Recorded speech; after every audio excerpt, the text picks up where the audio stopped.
大家好，我是艾玛尔，欢迎来到这一期的我就是developer。今天这一期是我们项目分析的第一期。今天呢，我想带大家去看一下我们亚特兰大 Stone Mountain 的一个开发项目，叫做 Stone。这期节目呢，我们会采访 Stone 的 Project Manager Jim， 一个非常有经验的 Project Manager。这一期节目，我想带大家了解一下美国 Single Family Residential 独栋住宅的一个建造的基本步骤，以及每一步大概要多少时间。为了拍摄这一期视频呢，在过去2个多月的时间里面，我基本上每天我都会去 site， 大家看到的东西都是在Stone 这个开发项目在实拍。有一些图片是我之前在夏威夷的。那我们话不多说，我们赶紧进入这一期的视频吧。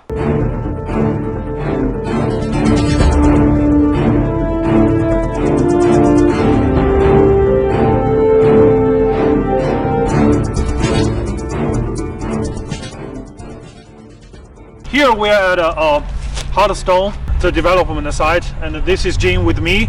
And Jim, can you give yourself a brief introduction? Yeah, my name's Jim Zimmerman. I've been in construction and residential construction. I started back in 1977, so I've been doing it for a pretty long time. Some residential, some commercial, some home additions, but mainly new single-family home construction. Single-family home construction. Actually, we have some questions we want to ask you, comes out from you about the single-family development, especially for the vertical development. Can you give us a brief introduction of what are the stages of a construction site, of a vertical construction like this, and how long pretty much it's going to take for each stage? Okay, yeah, first of all, when you start with raw land, you have to come in and you have to grade it, have to clear it, take the trees out, and grade it to the elevation that you want to go ahead and set your houses just like this. You want to get it so you have drainage away from the house. Yeah. So you do some elevation shots, you clear it and grade it. That usually takes a few days to do that, depending on weather. Mainly it's not too bad at that stage. Then after you clear and grade it, then you have to go ahead and you have to lay the houses out. You have to get the engineers to come in and spot the corners. Yes. And then you have your foundation people come out and they lay it out. Okay. And establish all 4 corners and offsets of your house. Yeah. The next stage is you dig the footings. Okay. And you get a footing inspection. You pour your footings. Then you set your forms and do the poured walls, like you see on these houses right here. So then you pour the walls. After the walls are poured, then you have your plumbers come in and they put all the slab plumbing in. Then after that point, you can prep your slab. That would be grading, stone, and wire mesh. I see. And then you get an inspection. Then you can pour your slab. Okay. That whole process probably should take, from the point we talked about, from starting the footings, and again, depending on weather, because you're out, you don't have any protection, you're outside.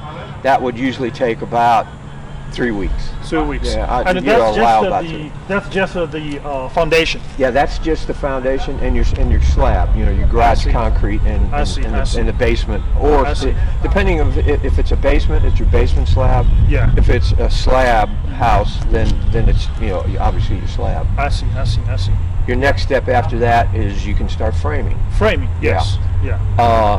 So at the framing stage, to frame a house, a basement house, a 3-story house, I usually allow 5 to 7 days. Okay. From the time you start till the framers are totally finished. Okay. And that process can be affected again by weather. Okay. But it's usually not too bad. Okay. After that point, then you can go ahead and you can put your roof on. Okay. You can dry it in. Yeah. Which allows you to do a lot of the interior mechanical stuff. I see. And also you have some stages of inspections. You have to get a exterior plywood nailing inspection to make sure it's nailed properly. Yes. Then you can put the white house wrap on. Okay. And then you do the house wrap. Then you have to get a house wrap inspection. Okay. At that point, exterior-wise, you can set your windows. Yeah. Windows have to be ordered. At this point, the way that we are dealing with materials, we order the windows when we basically permit the house. So we're 12 to 14 weeks ahead to order our windows to make sure we get them on time. So 14 weeks, that's probably like almost 3 months. Almost 3 months. Almost 3 Right, months. to Before it was like 2 weeks. Yeah, back before we hit all these problems, exacerbated by COVID, it was 2 to 3 weeks because they had inventory, but now you don't have the inventory. Now we have to really look far ahead on a lot of materials, not just windows, but we'll hit some of those as we go through. Yeah. So you're dried in, and then you're starting to put your windows, doors, exterior doors, and siding. At the same time, you're working on your interior rough mechanicals, which is plumbing, HVAC, electrical, and low volt, and security. Okay. So you at that point, in that order, is usually the order I like to go in, so one doesn't get ahead of the other. Yeah. After that process should take 7 to 10 days. 7 to 10 days? Yeah. Okay. To do the mechanical roughs. Okay. At that point too, you're dried in the house, so you really can work inside. The weather shouldn't affect you. Okay. After that, you have to go through, a framing inspection, which includes all your mechanicals. Yeah. Out here, it depends on jurisdiction. Some counties or cities, you might have to get a separate plumbing inspection, a separate electrical inspection, a separate HVAC inspection. Yeah. Here, in a lot of places now, they have one inspection, looks at all of it at the same time. Oh, okay. So one inspection. So you get one inspection. So once you get that inspection done, then you can insulate. Okay. Then you can bring your insulation. That's a one-day operation. Yeah. So the insulation comes. Then you have to get an insulation inspection. Yeah. After the insulation inspection, you can stock your house with sheetrock and start hanging sheetrock. Yeah. And here again, in this jurisdiction, you have to get an inspection on sheetrock nailing, so before you can start to finish it. Okay. So each stage they will have inspection. You got a good amount of inspections up through the point of sheetrock. Okay. After that, you really don't have any more inspections until you're almost to the finals. Okay. Sheetrock, from hanging to finishing to sanding, which is all the sheetrock people's responsibility, is depending, again, the weather can't affect that because of humidity. Yes. Or cold. Yeah. So that would 7 to 10 days. The next stage after that would be do the interior paint prime, which is just doing a prime coat on all the walls. It's not a finish or anything, it's just getting that prime coat in. Okay. After the prime coat, then you set cabinets. After cabinets, then you start to interior trim. Nowadays, I have to look forward on cabinets probably 6 weeks. Wow. So in other words, I have to order my cabinets 6 weeks before I'm ready to put them in the house. Yeah. And then you have to adjust as the time goes along. Yeah. If you have a delay, then you have to constantly monitor what's going on right there, so the cabinets don't come, the guy doesn't show up, put the cabinets in, and the sheetrock's not finished yet. So you have to constantly make sure you follow up on every stage. Okay. After the cabinets are in, then like I said, you start the interior trim. That's about a 2-day process in a house, in a 2-story house. Yeah. That's interior doors, base, crown, fireplace mantle, things like that. Yeah. Then you would have the painters come in and start doing finished paint. Okay. Because they're gonna paint all the trim, all the walls, all the doors. Okay. And you're gonna do all that. That is about a 4-day process. Okay, that takes four to 5 days. Okay. Depending on how things go. Okay. After the painters are done, then you can start doing what I call your decorating things, your finishing things. So that would be ceramic tile would be the first thing to go in. Yeah. The ceramic tile on a house, again, a basement house like this, is usually 4 days. 4 days. Right after the tile, then you have to get your marble tops, marble or whatever material you're using, hard surface. Yeah. And they have to come out and template the tops, which means they totally measure to see exactly where the cutouts for the sink are and everything. So they'll template it, and you have to allow a week from the time they template it till they install. By the time they're ready to put the tops in, the painter should be out, and the tile should be in. Yeah. So then the tops can go in. Yeah. And then you can start mechanical trims. Okay. So the first one would be the plumber, and he can come in and he can set the commodes, put the sink, you put the faucets and everything in, because all that other stuff has to be done before he gets them. Okay. Mechanical trims, I like to keep them separate. I don't like to put them all in there at the same time. Just get, they're all on each other. Yeah. So you have one day for the plumbers, the next day would be HVAC, and what they do, in the inside, all they're really doing is putting the covers on. Yeah. The vent, the vents and Yeah. that type of thing. And they usually set the outside air conditioning unit. Okay. Yeah. And then the electricians come in. Okay. That's the electricians, I allow them 2 days. 2 days. Because they have a lot of work to do. They got all the switches, plates, outlets, Yeah. fixtures. The fixtures, the light fixtures, are ordered or supplied by us. So Okay. we have to order those. Again, they have to be ordered a couple weeks ahead of time. Okay. So then you're there with the electricians for 2 days. So when they finish, you've pretty much got all of your stuff inside the house. At that point, you would start to put in your flooring. So now you're doing whatever type flooring. It either can be, pre-finished. We don't use finished, site finished material here. That's a 1-day operation. Yeah. To put the flooring down. Yeah. After the flooring goes in, I like to get the appliances there. Okay. So the appliances are coming in toward the end. Okay. Okay.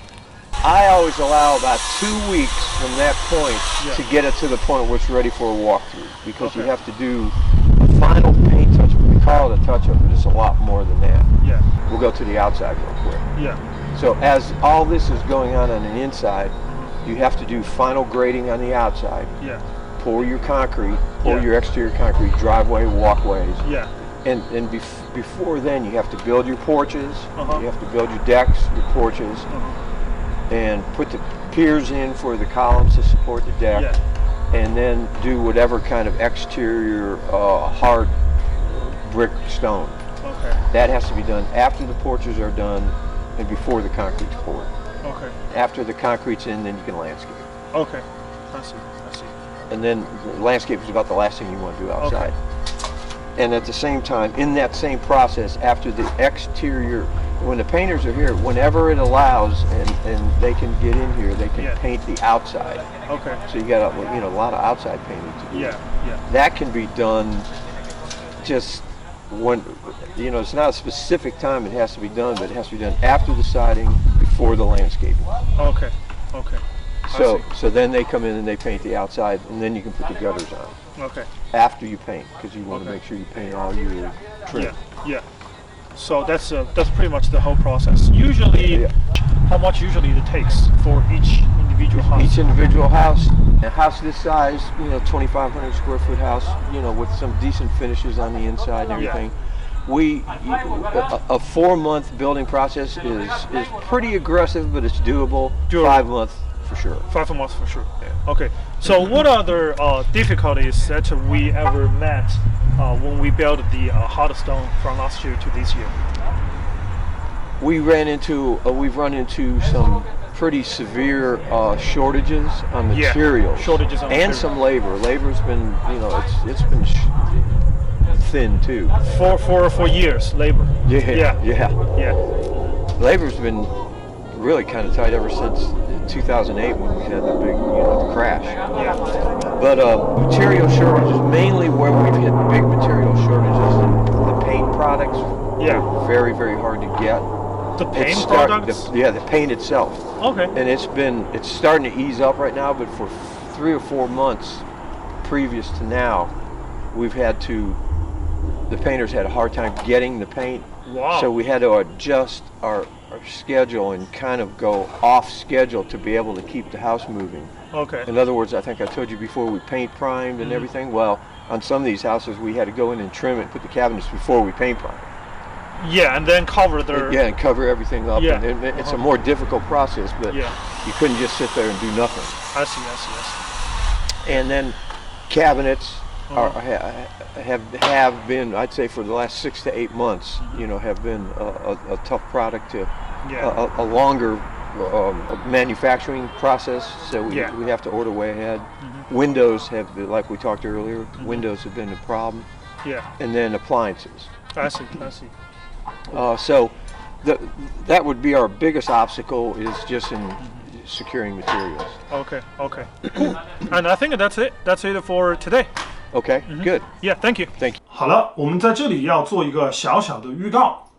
那下一期节目呢，可能会是我们第一期的一个付费节目因为在下一期节目里面，我会公开 Stone 所有的造价预算，以及这个疫情当中它的价格的一个提升，给这个整个项目造成了一个怎么样的影响。